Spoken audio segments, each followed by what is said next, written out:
Now, the last thing we'll talk about is we're going to try and assign roles to users and give them privileges in this session. So assign roles, all you just need to do is to click on this add new or over on this user menu to see your profile and add new. So you can use it two ways. You can either add new here or add new here. So whichever way is the same interface, and you can easily manage your users here. As you can see, you can choose to edit the roles of people. For instance, this beloved love the web. The beloved love the web is an administrator right now, so you can choose to edit the roles. You can choose to not give him an administrator access anymore. Say you want something else, you don't want beloved Adejigbe to have full access to the website, you can easily edit that. As you can see, you can say you want to delete, you can send password reset to the person, you can say you want to change the role of the person to editor, but we are not doing that right here. So all we have to do is we want to assign roles. So you can easily change roles, you can assign roles, you can edit users profile. So let's try and assign a user. Let's try and give a user access. So we are going to create a username, a pseudo username or a demo username. So let's create a username. Let's say dark web. Okay, let's say dark web, and an email address can be given. So let's give this aipdsorg@gmail.com, and let's give a first name. Let's say Shadow. Let's say worker. Let's say your website.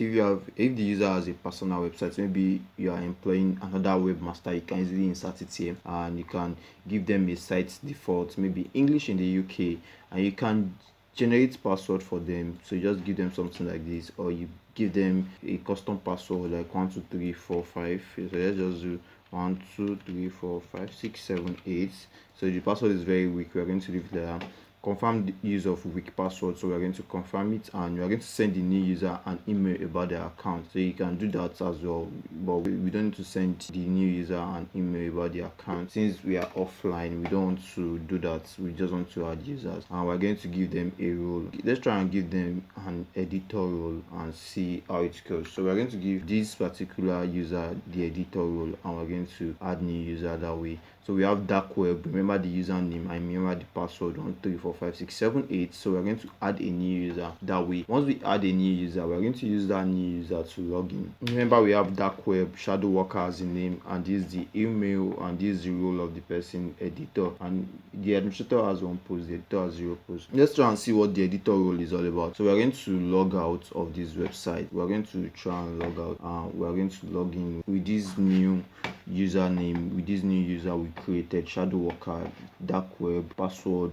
1234567 8. So we're going to log out and try and log in back. So once we log out, we're going to log in with the dark web. So let's use dark web to log in, dark web, and we're going to use 1234567 8, and we're going to log in. Let's see if it works.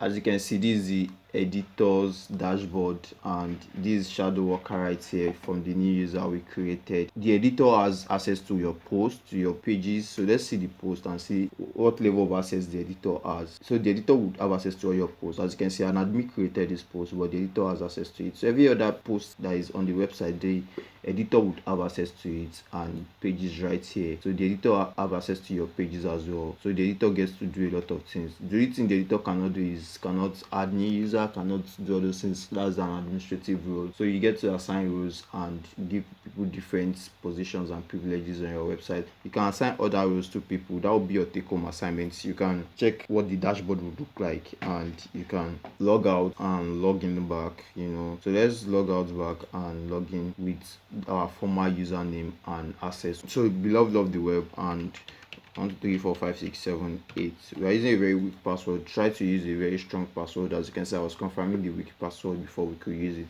So this is the dashboard for the admin back. As you can see, you can work on your appearances, you can work on users, you can work on tools. I hope you are enjoying this video so far. If you are enjoying it, give a wonderful feedback in the feedback section, and I hope to see you in the next video and the next session. We're going to talk about other things we've not spoken about. So I hope to see you there.